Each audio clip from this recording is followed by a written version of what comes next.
on 95.3 FM in Windhoek, Desert Radio.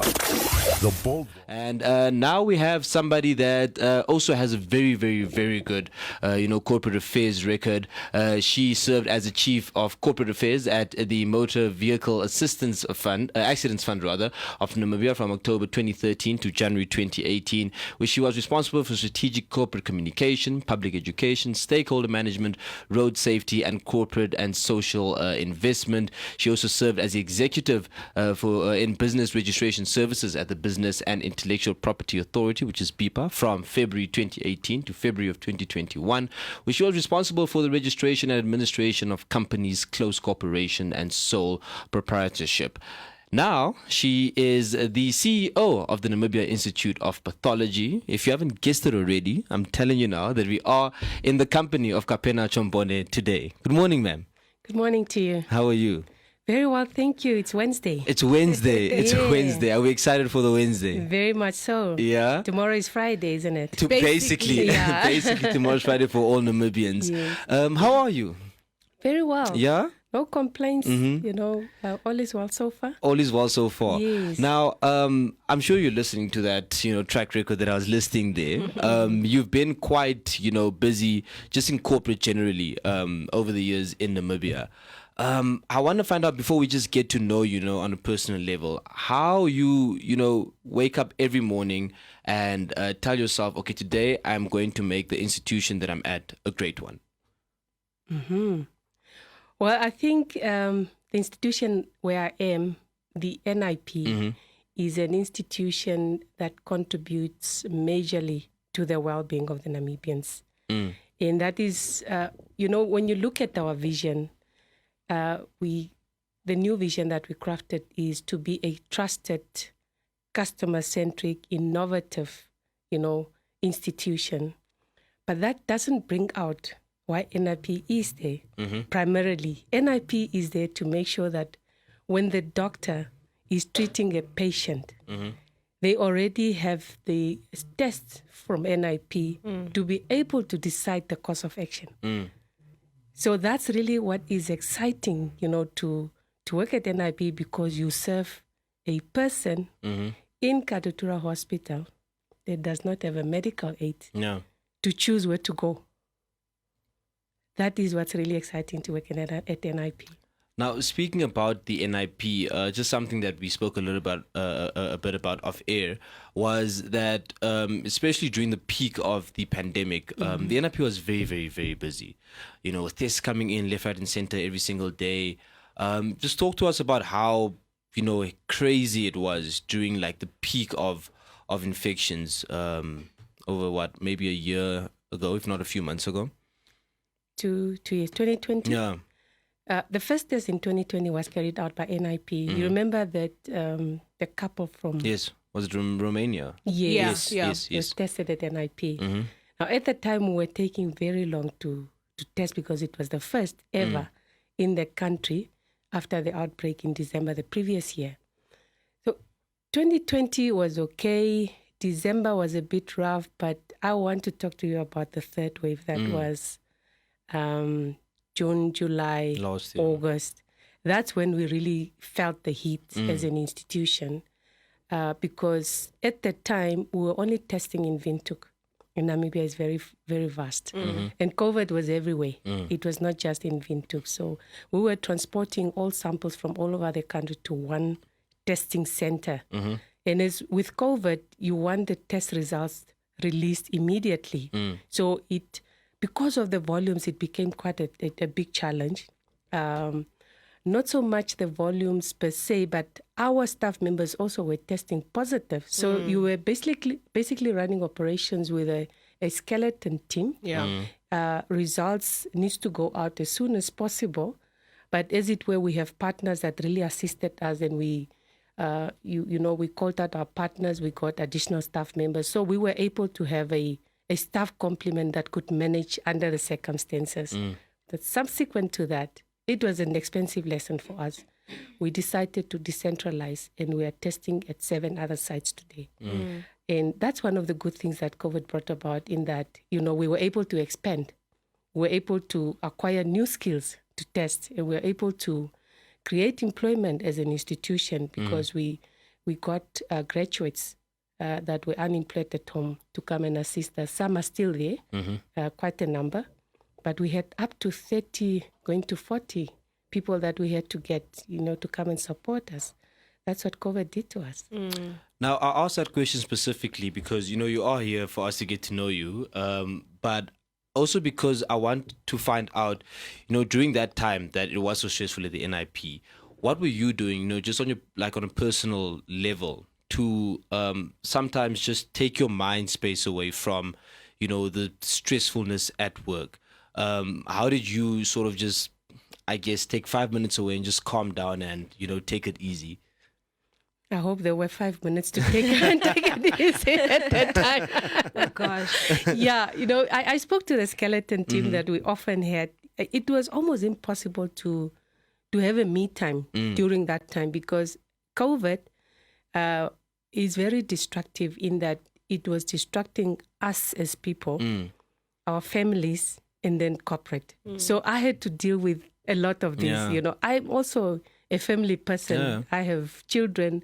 I have a family. So now and then you get these calls, there's this going on, there's that. And then you get a call from the lab, this and that is going on, let alone the challenges with the supply chain management. But as it were, I had to remain the chief executive officer at NIP. I had to find time to be sober and to give direction, to plan. And the planning was not forward-looking. It was almost day-to-day. Yeah. What is it that we've done yesterday? Where did we fail? Where did we do well? How do we do it tomorrow? So it was almost on a daily basis. And I had to take time as a CEO to make sure that tomorrow is a better day for the team. Wow. Now, Kapena, John Colin really listed your career path and, how you've gotten to be where you are. But before we even get into, talking about how you navigate the corporate sector, how hard you've worked to get to where you are, I just want to know where you're coming from, right? Who is Kapena? What is her origin story? How did you even decide that, this is what I want to do with my life? Tell us a little bit about that. Right. So I am number 10 of 10. Number 10 of 10? Number 10 of 10. Wow. Oh, wow. Wow. Born and bred in Okahanja. But then I went to do my high school in Diebra. I subsequently came back to Windhoek where I did my 4-year degree in nursing. That's where I started my career. But worked for 1 year and a few months, decided that's not for me. I always wanted to become a lawyer, but your parents, you listen to your parents, you must become a doctor. I told my dad, let me try it out by doing nursing and see whether I really want to become a medical doctor. But when I was there, I decided this is not for me. So I went on to follow my legal career, did my LLB, but never practiced as a lawyer. I was always interested in corporate law. Working as a legal advisor / company secretary. Went to work at the Legal Assistance Center. Hopped a couple of institutions, but fast forward, ended up at the then Polytechnic, now NAST, pardon me, where I was the personal assistant of the then rector, Vice Chancellor Shivikwa. Worked for 5 years, went to MVA Fund as the personal assistant to Mr. Mwadino Hamba. That's how I started at the Motor Vehicle Accident Fund. But then grew through the ranks, manager, senior manager, became the executive of corporate affairs, the what you just read out now. Now that very colorful, dynamic profile really prepared me very well for what I do today. Being a personal assistant in a CEO's office, I was calling myself the deputy CEO, by the way, because I knew I wanted to become the CEO one day. So when you put out work with that mindset, you actually assist the CEO better. And that's supposed to be your job as the personal assistant. You have the advantage of knowing where the institution is going towards. You have the advantage of sitting in EXCO board meetings, really listening to the tone and aligning yourself where the institution is headed towards. So that put me on a perfect trajectory to to start dreaming of becoming a CEO one day. And so I started really working very hard, growing through the ranks, and then ultimately becoming who I am today. So no regrets at all. No regrets, which is good. Regrets. You no don't want regrets. regrets. Yes, no regrets. But basically, then that's to say that, along your plan, at some point you pinpointed and then started plotting and planning to say, I'm going to be a CEO, and then got there. Now, I think with a lot of people, right, sometimes you have this idea of something that you want to do, but you have difficulty executing it. So for you, when you got that idea into your mind and you decided, I am going to be a CEO one day, what happened after that? What were the next steps that you took to ensure that you make it to that position that you wanted, that you were dreaming of? Really dreaming on building on what I said initially, that working in the CEO's office motivated me greatly to become a CEO one day. And you have to decide how you want to get there. Yeah. And mind you, there will be obstacles on the way. And there has been. It's like you fight the odds all the time, and this is a man's world. Yes. Exactly. So you would look at the top and say you can virtually count how many women made it to the top. Yeah.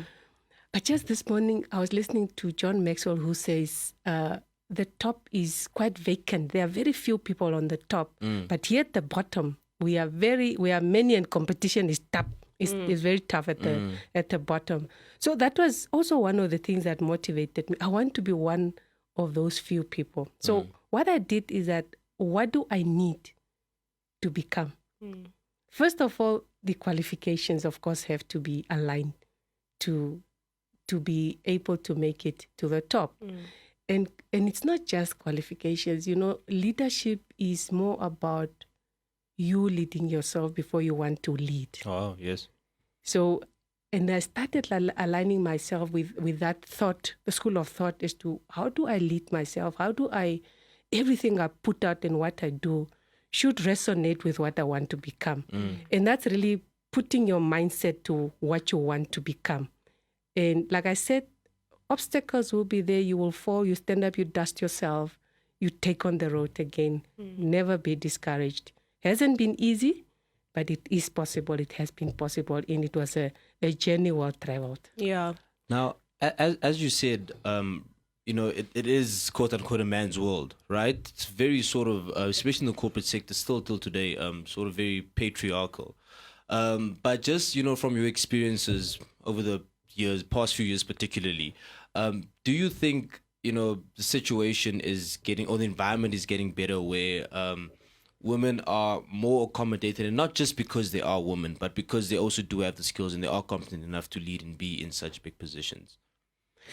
I can say it is becoming easier compared to 10 years ago, perhaps. But it's not there yet. It's still not there. I know there are really efforts being made to bring us on top as women. But the biggest challenge is for us women that made it to the top to pull up other women to come on top. Yeah. Because I don't think you will do it for her. I definitely will. I will. I'm kidding you. Yeah. So it is there. There is, of course, a very positive change into that direction. But the biggest challenge for me is us women that are on top there. That should make sure that we pull up another woman. Men, I hope you're listening out there. You've also just been challenged. Pull up fellow women. Please do. Definitely. Yeah. Now, in terms of, let's say a young person, a young woman particularly, that's looking at you, looking at your journey, looking at, the obstacles and hurdles that you've had to overcome, what would be your word of advice for someone who wants to follow the same trajectory? Just something to motivate or inspire them to pursue that. Mm-hmm. Before I say that, I want to state that I do this for the girl child. I do this for the women. And the other day I was mentioning to my team that I want to establish a women forum at NIP where we just motivate each other as women and support each other and see how we can pull up each other, hold each other's hands, and really move forward. So if that mindset becomes every woman's mindset, not the mindset or the stereotype that is associated with us as women. We can really go places. Mark my words. Give a job to a woman and consider it as done. I can 100% attest to that. I love that. Now, Kapena, let's just also try and, to take ourselves a bit away from, the boardroom space and just dive a bit deep into who you are. For instance, what type of music are you listening to on a Saturday morning when you're not occupied with work, or whenever it is that you have time that you're not occupied with work? What type of music are you into? Are you listening to the new school, the pianos maybe, or are we a bit of are we in a balance with some old school and some new school? What's happening in that scene? Yeah, so I listen quite a lot to spiritual, to gospel spiritual music. I can't remember the last time I listened to R&B. So that's really what I listen to whenever in the car, at the office, at home, on a Saturday. Yeah. I listen to gospel. And a mix of all the artists. I don't prefer any. And movie-wise, are you much of a movie person or are you more of a book person? I'm more of a book person. Movies, it will be leadership videos that I'll be watching. Because as leaders, we need to be ahead of the game. Yeah. So time out for me is exercising. I don't do movies. I was a very sporty person as I was growing up. Is it? So that is still ingrained in me. So do you still have an interest in sport till this day? Like, do you watch any of the sports or do you usually just try and get yourself fit? Yeah, so I do both. I keep fit a lot, and I watch a lot of sports, soccer. I have boys, and so if you always have a house of boys, sporty people, you always align with watching soccer. Yeah. So I do that, but I also watch a lot of athletics and any sports that is on screen. But the only one that I don't watch is cricket because I don't understand the rules. Relatable content. I don't understand cricket. I'm not going to lie to you. Growing up as a child, I also thought to myself, I'll never in my life watch cricket ever because it's just too complicated, right? Yeah. Everything happens so fast and all of that. But I think, as the years went by, actually, it's a good interest. Which I've actually... No, you really have. You really have. Yeah. And then, Kapena, in terms of, maintaining work-life balance, how do you do that? How do you... portion your day, your weeks, your months to ensure that you're full of everything, granted that you are so busy with work? I must tell you outright that getting that balance is not possible. No, it's not easy. What I do is I shift the balance where I shift my time where it's required the most at the time. If work needs me that time, that's where I'll spend most of the time. If family needs me that time, that's where I'll spend most of the time. So getting a 50-50 balance of both, I'm very honest, it's not possible. It hasn't been possible, but you try to, to make time where there's a need and a requirement. Of course, when I knock off from the office, be it 6, 7, 8 o'clock that I get home, I make sure that I don't touch my laptop. But when I need to do something, I will do so when the family is asleep, whether 3 o'clock in the morning, 4 o'clock in the morning.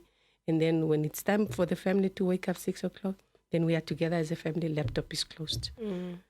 Sure. So that's how you try to, to accommodate all the spheres of your life. And I also still need to keep fit. I still need to read and all of that. So like I said, if there's a requirement on something that needs the most attention, that's where I really would lean towards at the time. Yeah, and you know what I'm so curious about as we're speaking to women, in corporate especially, because it takes so much of your time. And I think that there's always this idea, right, that something has to suffer, quote unquote. So, in the beginning of your career, you were beginning your career, starting to decide what you want to do, working your way up. But at the same time, parallel to that, you were, building a family, being a mom. And generally, people have this idea that if you're doing those two things, you have to choose and prioritize one. But you have clearly not chosen one. You're doing all the things at the same time, right? So to other women who might be scared to, enter this sector, not knowing if they're going to have to sacrifice one thing or the other, what is your word of advice to them? I think the biggest thing is really to remain anchored. Oftentimes when we get these promotions, we forget our roots, where you're coming from. For example, you might have been with your partner, your husband, you built your career, you become a chief executive officer. Today you want to forget where you're coming from because you are CEO 5 years. After that, you are a normal citizen. Where do you go back to? So it's always very, very critical to remember where you are coming from. Remain anchored. If you are anchored and you remember where you're coming from, you will find a way to make it work. But it's not easy. Let me not understate. It's not easy, but find ways to make it work and compensate where you think you have a deficit. That is really the advice that I can give. I can speak more about this in detail. I can write a book about this because the biggest thing that the challenge for us in CEO positions as women is, you have a dual role. At the office, you instruct. Do this, do that, go there, do this, do that. But at home, the partnership is a bit different, So you when you come into the house, take off your heels and remember that you're at home now. At the office, you can keep your heels and remain on top there. Yeah. Oh, wow. Now, Kapena, I just thought of something now. Your idea of starting up a women's forum at the NIP, right? Which I think is a brilliant one. But, just speaking to that, have you been involved or are involved in perhaps, any community uplifting engagements or development initiatives, around the country or within the city? Have you been doing any work of such nature? Not yet. Not at all. Not yet. What I do really is at family level. I do more counseling than anything in my family. That's really how I serve my family. But I haven't done, the community engagements that you are speaking to as yet. Okay. Yeah. And then something I'm also just interested in is Easter's coming up. Does that mean you're going to take a break, or are we balancing again trying to balance between work and just resting? What do you mean? The community engagement? No. I'm talking about the Easter holiday that's coming up now. Are you going to take a little bit of a breather from work and probably travel with the family, be in Windhoek, or are you going to try and balance it out between doing a little bit of work while you're resting and spending time with family as well? Yeah. So, Easter weekend for me, because I'm a Christian, is a very important time. Yeah. Most of the time we spend time away as a family. So doing work during Easter is unjust as far as I'm concerned because of my beliefs. We haven't solidified our plans for the weekend yet, but we might travel, we might not. But work is not an option for this weekend. Okay. Yes, I love to hear that, actually. Good for you. That's good. Yeah. And then lastly, Kapena, just before we leave you, a question that we actually have been missing for a very long time that we usually ask our guests when they come here, just to get an idea of where their mindset is, right? If you were stuck in the desert, right? What are the 5 things you would take with you or that you'd like to have with you while you're stuck in the desert? Stuck in the desert for how long? It's indefinite. It's indefinite. It's indefinite. It's indefinite. Right. It's not as easy, eh? No, it's not. Because it depends what happens before I get stuck. Did I plan to go and stay? Let's put the scenario like this. Yeah. You just woke up and you're stuck in the desert. And you have the ability to wish for 5 things that you can have at that moment. That might help you to survive, that might help you to be entertained, whatever it may be. Right. So one of the things is that of recent times, it's almost you can't go anywhere without your cell phone. Yeah. That's That very is true. Yeah. That is So true. when you have your cell phone and MTC has helped us so much to improve connectivity, it's almost that I'll not be stuck. I should be able to reach out to Yeah. anybody to come and rescue me. Okay. So if I have my cell phone, I should be able to reach somebody, to assist me. If not, then maybe call for No, if they come to rescue me, then I'm rescued. I'm out of there. There are no other 5 things that I need. I love that Kapena is just like, I just need my phone and I'm out of here. That'll be good. I'm not going to be stuck, Yeah, technically. I think really that's what it is. It's quite tricky. I love that answer. That's fair enough, because you do have a point. If you have your phone, you most likely will have connectivity, so you're out of there. You don't even have to be stuck. Absolutely love that, Kapena. Very practical and very straight to the point. I was waiting for a list, and she gave me that answer, and I'm like, nope, it's good enough. It's good enough. Yeah. Well, Kapena, thank you so much for joining us this morning. It's been nice getting to know you, and also very inspirational. I'm sure that someone out there is listening, and your story is going to be one of those guiding and shining lights that helps them down their career path. So thank you. Thank you for having me. I also enjoyed the interview.